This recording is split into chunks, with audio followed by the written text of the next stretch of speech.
अंदाज नया, माध्यम नया, पॉलिटिक्स वाला, आओ राजनीति करें।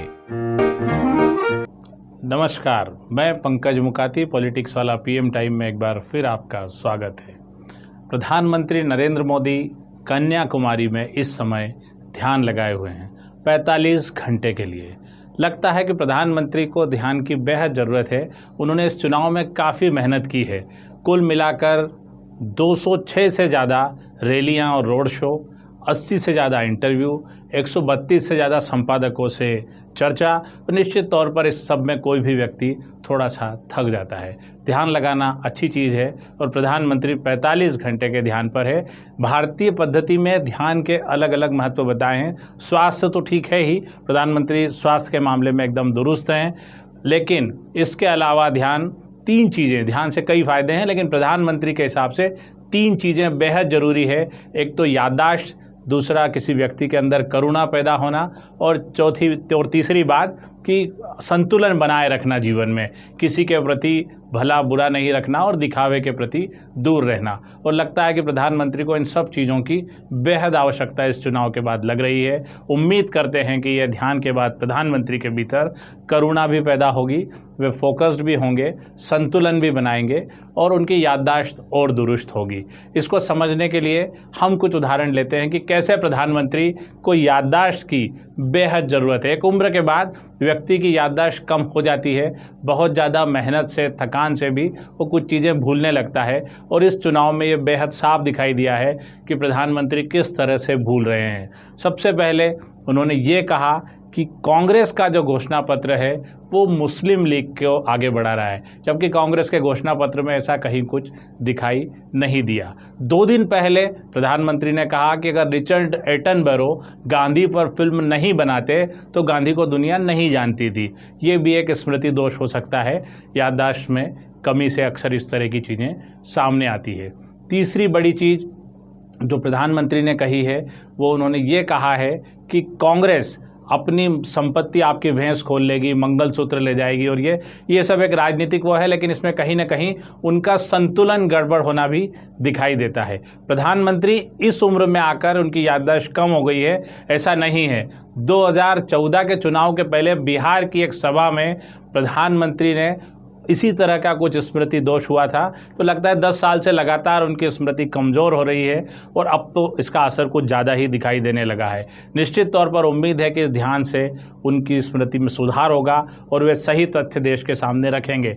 लंबी फहरिस्त है प्रधानमंत्री के याददाश्त गड़बड़ाने की, जिसे विपक्ष ये कहता है कि वे झूठ बोल रहे हैं, लेकिन हम ये मानते हैं कि उम्र का तकाजा है। प्रधानमंत्री झूठ नहीं बोलते हैं, वे सिर्फ भूल जाते हैं, कुछ चीज़ें गड़बड़ हो जाती है, एक सामान्य बात है। बिहार की बात कर रहे हैं तो बिहार की सभा में प्रधानमंत्री ने 2014 के चुनाव के पहले ये कहा था कि तक्षशिला विश्वविद्यालय जो है बिहार में है और ये बिहार की आन बान शान है, जबकि तक्षशिला पाकिस्तान में है, वो बिहार में नहीं है। ये बहुत स्पष्ट है। दूसरी बड़ी बात जो उस समय प्रधानमंत्री ने कही थी वो ये थी कि सिकंदर महान बिहार आकर वापस लौट गया, क्योंकि मगध साम्राज्य के जो सैनिक थे, जो बिहारी योद्धा थे, उनसे घबराकर सिकंदर महान वापस लौट गया।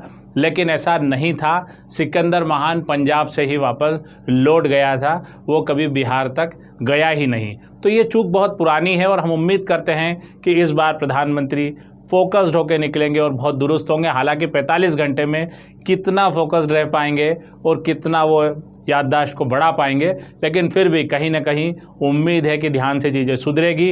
हालांकि 2019 के चुनाव के अंतिम चरण के पहले प्रधानमंत्री ने केदारनाथ की गुफा में जाकर भी ध्यान लगाया था, लेकिन उसके बाद मामला और गड़बड़ा गया। वे उनकी याददाश्त और ज़्यादा कमज़ोर होती गई, उनके अंदर से संतुलन का भाव गड़बड़ाता गया, वे विपक्ष पे हमले करते रहे और इससे ज़्यादा उनके अंदर से करुणा भी कम होती गई। आम आदमी के प्रति भी और जातिगत और मजहबी करुणा भी धीरे धीरे कम दिखाई दे रही है। तो उम्मीद है कि इस ध्यान से और चीज़ें सुधरेगी।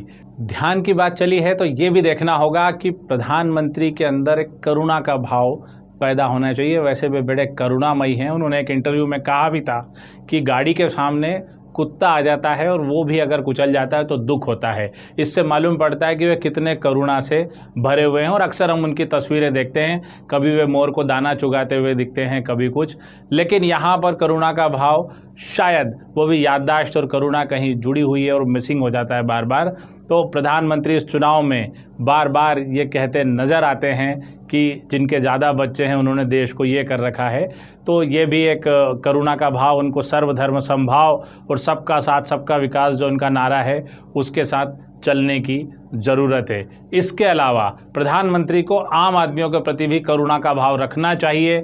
जिस तरह से देश में महंगाई बढ़ी है, एजुकेशन महंगा हुआ है, हेल्थ के सेक्टर में बहुत महंगाई बढ़ी है, सब चीज़ों का प्राइवेटाइजेशन होता जा रहा है। हम बड़ी संख्या में देख रहे हैं कि ट्रेन में स्लीपर कोच के डिब्बे ख़त्म हो गए और ऐसी डिब्बे लग रहे हैं जिससे लोग बड़ी संख्या में, आम आदमी सफ़र करने में भी मुश्किल में है, अच्छी शिक्षा हासिल करने में भी परेशान है, उसे स्वास्थ्य सुविधाएं नहीं मिल पा रही है कम पैसों में, और इसके अलावा उसकी रोज़मर्रा की ज़िंदगी बेहद ख़राब होती जा रही है। पेट्रोल, डीजल और गैस महंगा हो रहा है। देशभक्ति अच्छी चीज़ है, लेकिन प्रधानमंत्री को थोड़ा नीचे जाकर ध्यान के बाद शायद उन्हें इस तरह की चीज़ें पैदा होगी और वे करुणा के साथ गरीब लोगों को, आम लोगों के प्रति भी एक अच्छा भाव रखेंगे और उन्हें कुछ और सुविधाएं इस चुनाव के बाद देने की कोशिश करेंगे। जीएसटी जैसे टैक्स जो कि कई तरह से चीज़ों को महंगा कर रहे हैं उन्हें भी बेहतर करेंगे।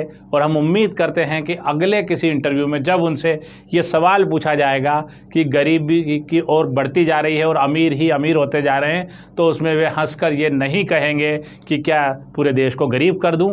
इसके बजाय वे अपने अंदर एक करुणा का भाव लाएंगे और आम आदमी की ज़िंदगी और उसकी कठिनाइयों को समझेंगे। अभी हमने देखा कि करुणा और याददाश्त, दो चीज़ें प्रधानमंत्री के लिए बेहद ज़रूरी है, और ये दो चीज़ें अगर ध्यान से उनके भीतर आती है, लौट के आती है, तो देश को बड़ा फ़ायदा होगा। तीसरी बड़ी चीज़ है संतुलन, फोकस्ड। प्रधानमंत्री के साथ अक्सर ये बात सामने आ रही है कि वे इस चुनाव में बेहद मजहबी होकर चुनाव को ले जा रहे हैं, हिंदू मुस्लिम वाली बातें चल रही है। इसके अलावा गरीब अमीर का भी संतुलन गड़बड़ा रहा है, समाज में जातिगत भेदभाव की बातें भी तेज़ी से बढ़ रही है। तो उम्मीद करते हैं कि प्रधानमंत्री इस ध्यान के बाद जब लौटेंगे तो वे विपक्षी दलों को भी दुश्मन की तरह नहीं देखेंगे, मजहबी भेदभाव वाली बातें नहीं करेंगे और इस देश को एक वसुधैव कुटुंबकम वाली जो बात है उसके अनुसार चलाएंगे। इस ध्यान से कितना असर होगा इसको भी समझना होगा, क्योंकि ये भी एक अलग तरह का ध्यान है जो प्रधानमंत्री नरेंद्र मोदी ने किया है कि कोई भी व्यक्ति जब ध्यान करने जाता है तो बिल्कुल एकांत चाहता है, उसे पिन ड्रॉप साइलेंस लगता है।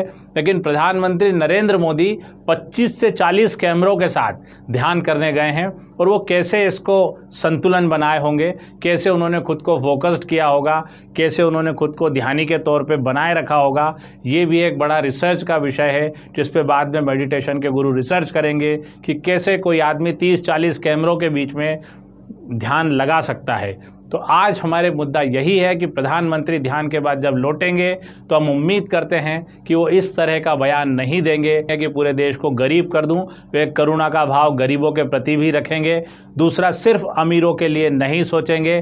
तीसरी बड़ी बात, वे राजनीतिक दलों को, उनके विरोधियों को, विपक्ष को ऐसा दुश्मन की तरह न देखते हुए एक लोकतांत्रिक तरीके से देखेंगे, एक संतुलन लोकतंत्र का बनाए रखेंगे।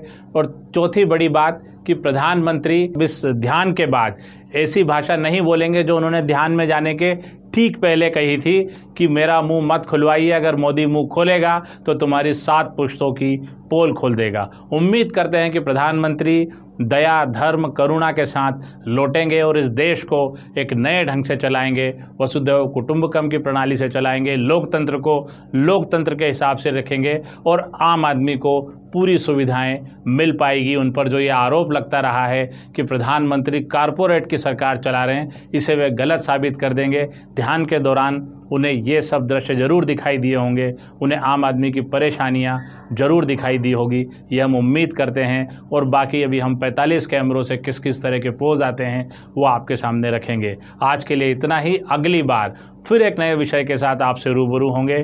धन्यवाद, शुक्रिया। हमारे चैनल को लाइक और सब्सक्राइब करना न भूलें।